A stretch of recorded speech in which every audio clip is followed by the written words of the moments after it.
Hello, am I audible? Okay, I'm audible but unseeable. Well, I'm in dark after all. And the intention is that.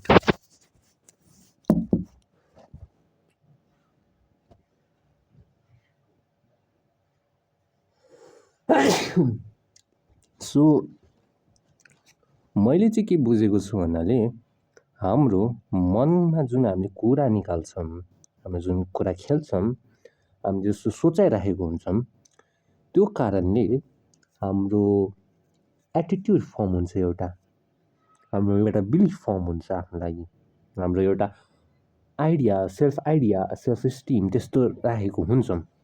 अनि त्यसरी नै हामी आफ्नो बेहोरा अगाडि बढाउँदै जान्छौँ। एउटा तरिका हो यो एउटा चाहिँ। तर यो जसरी हामी गर्छौँ नि धेरै जस्तो मान्छेको यो नकारात्मक छ क्या, सकारात्मक छैन। हाम्रो आफ्नो आफ्नो के चिनो, आफ्नो बुझाइकोलाई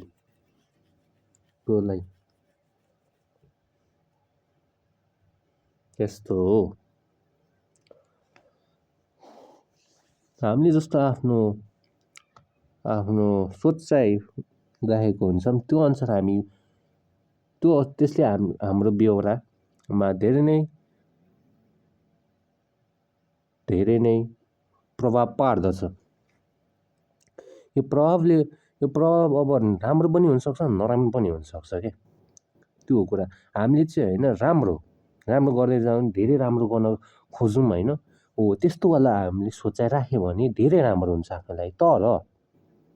तर हाम्रो जुन हामीले सपना देख्छौँ, दिनको सपना देख्छौँ, नभए हामीले जुन कुरा खेलाइराख्छौँ होइन, निकालिराख्छौँ होइन, कुनै कुरा बढाइराख्छौँ, हो त्यो नकारात्मक छ भने हाम्रो त्यो नकारात्मक हुँदै जान्छ क्या।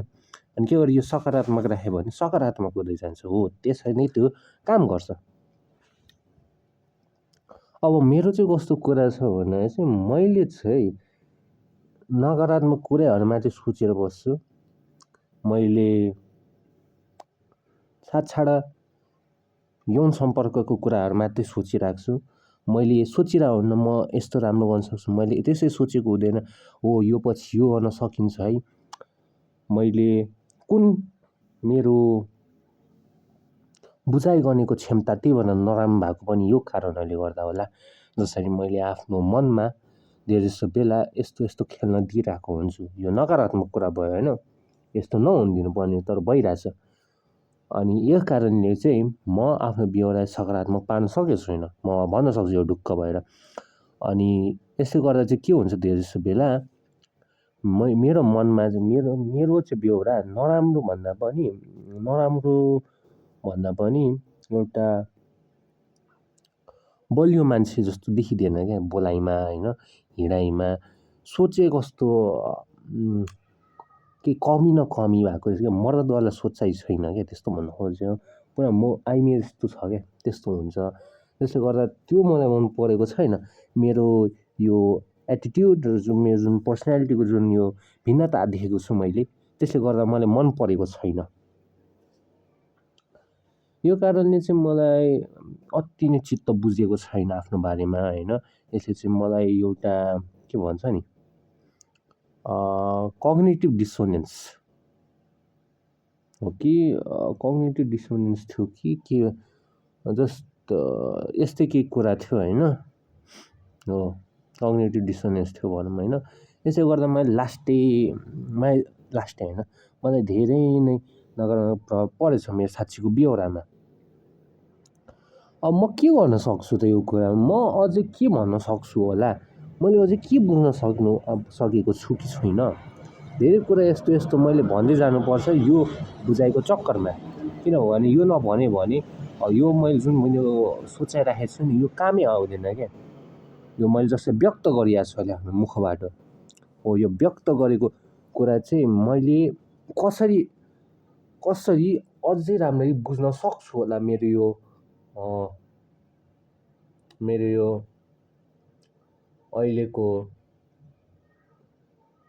अहिलेको समयमा जुन भइरहेछ मलाई ठिकै छ भइरहेछ।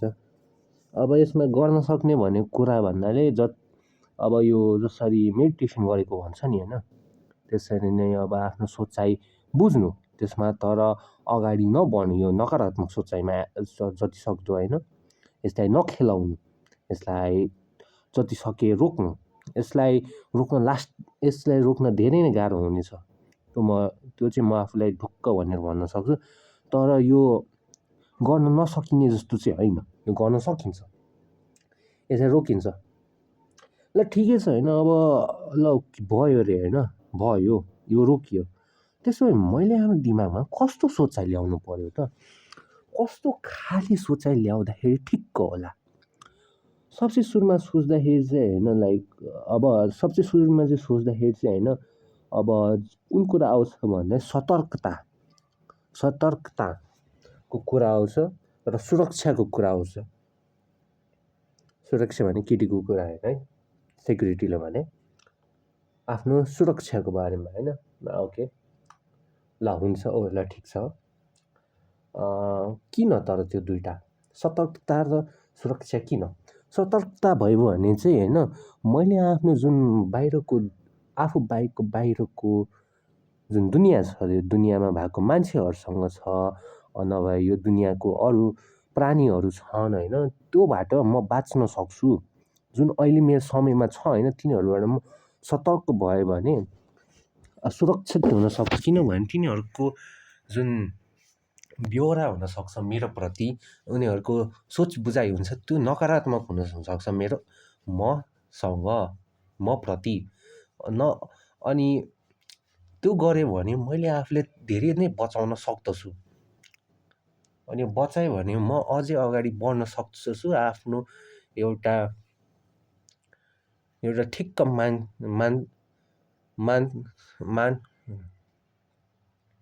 मानसिक सन्तुलन राखेर म अझै खुसी भएर अगाडि रहन सक्छु। मैले आफ्नो कुराहरू अझै निकाल्न सक्दछु। अनि जो नकारात्मक मलाई गर्छ, म तिनीहरूसँग सजिलैसँग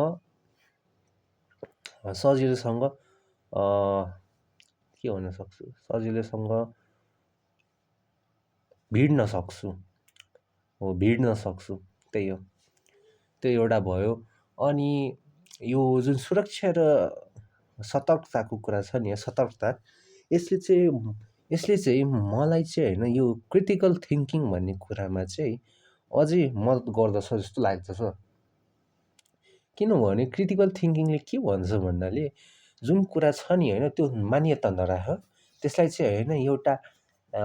चाहिँ एउटा सोच बुझाइ अनुसार मजाले गरिसकेपछि हो कि होइन भनेर अगाडि बढ्न भनेर लिएको हुन्छ। अब म सतर्कता भयो भने त मैले पक्कै त लिन्छु। म सतर्क रहेर बस्नु पर्यो क्या हरेक कुरामा। लाइक सतर्क भनेको अब यो जसरी हजुरहरूले बुझ्नु भएको छ नि होइन, यो चाहिँ अब मानवसँग मात्रै होइन क्या, एउटा प्राणीसँग मात्रै होइन क्या, यो चाहिँ अब अरूको सोचाइ बुझाइ हुन्छ नि, यो आइडियाज एन्ड बिलिफ भन्छ नि होइन, आफ्नो हो, त्योसँग पनि रोक्न सकिन्छ, त्योसँग पनि बाँच्न सकिन्छ। त्यसले गर्दा म अझै खुसी रहन सक्दछु। त्यसले गर्दा मैले चाहिँ अब कुनै पनि सोचाइ बुझाइ लिएको छु भने कसै अरूको होइन, मैले त्यसलाई मजाले बुझेर मात्रै लिन सक्दछु मजाले, त्यसपछि अनि अगाडि बढ्न सक्छु।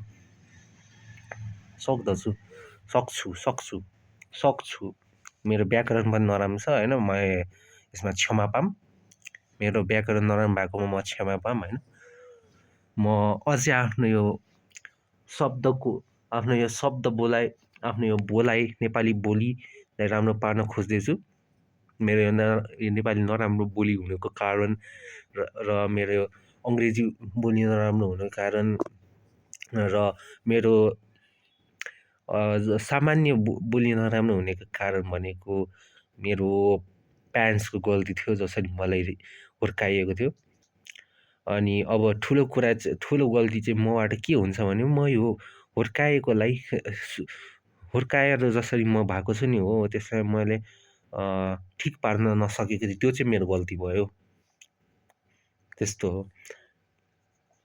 अब त्यस्तो छ भने त्यस्तो छ भने गर्न सक्छ भने आफ्नो माथि आत्मविश्वास राखेर अगाडि बढ्न चाहन्छु। अनि सतर्कता धेरै नै चाहिन्छ। सतर्कता हामी अरू मान्छेबाट पनि चाहिन्छ। सतर्कता हामीलाई अरू विश्वासहरूमा पनि चाहिन्छ। विश्वासमा चाहिन्छ, सोचाइमा चाहिन्छ होइन। आफ्नोमा त सबसे बेसी चाहिने हो।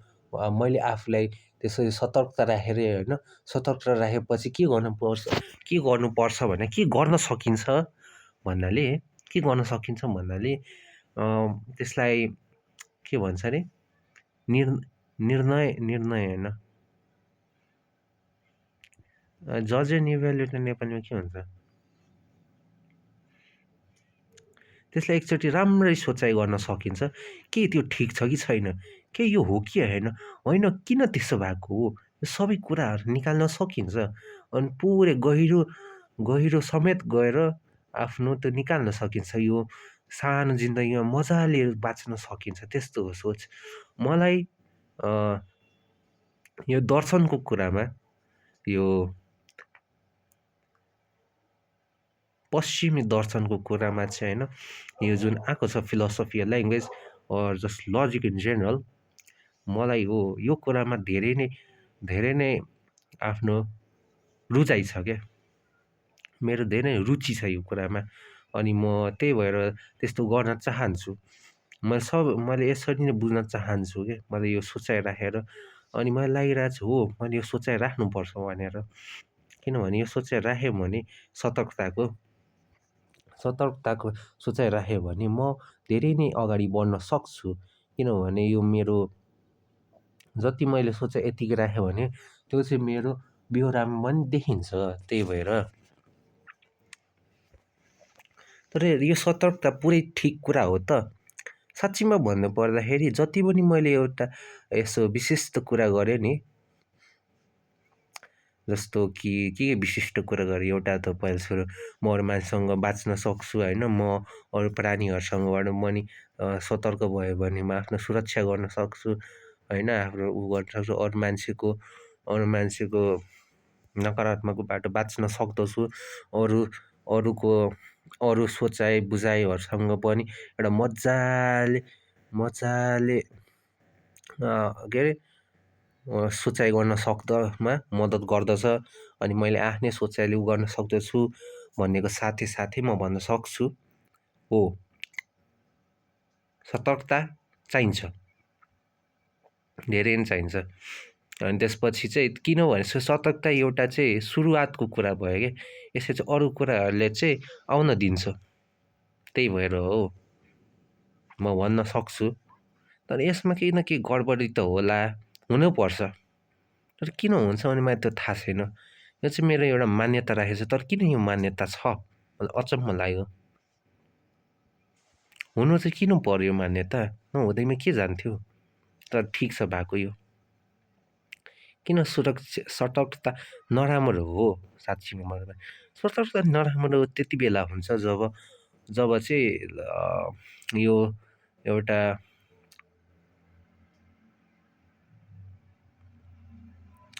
यो कुनै धारामा पर्यो होइन,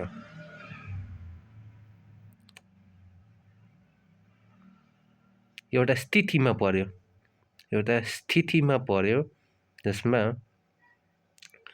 अरू मान्छेहरूमा साँच्ची होइन कुनै बेला अरू मान्छेले होइन त्यस्तो नगर्न सक्ला, तर मैले सतर्कता गरेँ भने मैले अति नै सोच्नु पर्ला, जुन चाहिँ मेरो लागि गलत हुनसक्छ।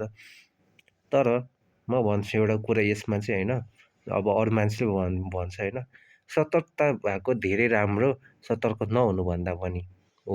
त्यही कारणले म यो मान्यता राखेर अगाडि बढ्दै भन्न सक्छु हो सतर्कता चाहिन्छ। अनि यसको नकारात्मक कुराहरू छैन। यो सतर्कताको कुरा सोच्दा पनि मैले चाहिँ क्रिटिकल थिङ्किङमा राम्रो गर्न सक्छु, जसले गर्दा म अरू फिलोसफी अफ ल्याङ्ग्वेजमा पनि बब्बाल गर्न सक्छु जस्तो लागिरहेछ। यो मैले चाहिँ किन भनेको भन्नाले मलाई किन भनेको साँच्ची मैले यस्तो क्रिटिकल थिङ्किङमा त मैले भने एउटा के सुरुवातीको कुरा भयो सुरक्षा होइन, त्यो सतर्कता सुरुको कुरा हो। यसले चाहिँ मलाई जज गर्न हेल्प गर्छ, यसले मलाई एनालाइज गर्न हेल्प गर्छ, यसले मलाई सोच्नु बाध्यता पार्छ नि त। सोच्नको बाध्यताको सुरुवात ती गर्छ। यसले मलाई रोक्दछ क्या, मैले रोक्दछ आफ्नो निर्णयहरूमा। यसमा बाध्यता दिएको छ कि, एउटा बाध्य पारेको छ मलाई सोच्नको लागि ठिक्क गरी कुनै पनि कुरा यत्तिकै नमानेर। हो, यो चाहिन्छ। अब के भनौँ, भन्नु त मन छ, यत्तिकै जानु त मन छैन, किनभने सुरक्षाकै कुरा हो, सतर्कताकै कुरा हो। किनभने यस्तो मैले आधीमै भनेर गएको के ठिक हो त मेरो यो सोचाइ? होइन नि, मैले आधीमै भनेर गएको भनेको छु भने यो मान्यता नै ठिक हुँदैन। यो मान्यतामा केही गडबडी आउन सक्छ, यो मान्यतामा केही न केही आउँछ जुन ठिक छैन। त्यस्तै भएर हो। तर मलाई निन्द्रा लागेको छ अहिलेको लागि। म यो कुरालाई अझै अगाडि बढाउन चाहन्छु, तर हेरौँ म के गर्न सक्छु। मलाई धेरै नै गाह्रो भइरहेछ। म बिस्तारै यो गाह्रोलाई आफ्नो सजिलोमा पार्न चाहन्छु। त्यही मेरो एउटा मान्यता छ, अनि यो मान्यता अगाडि बढाएर जान्छु। आजको लागि यति नै। शुभरात्रि।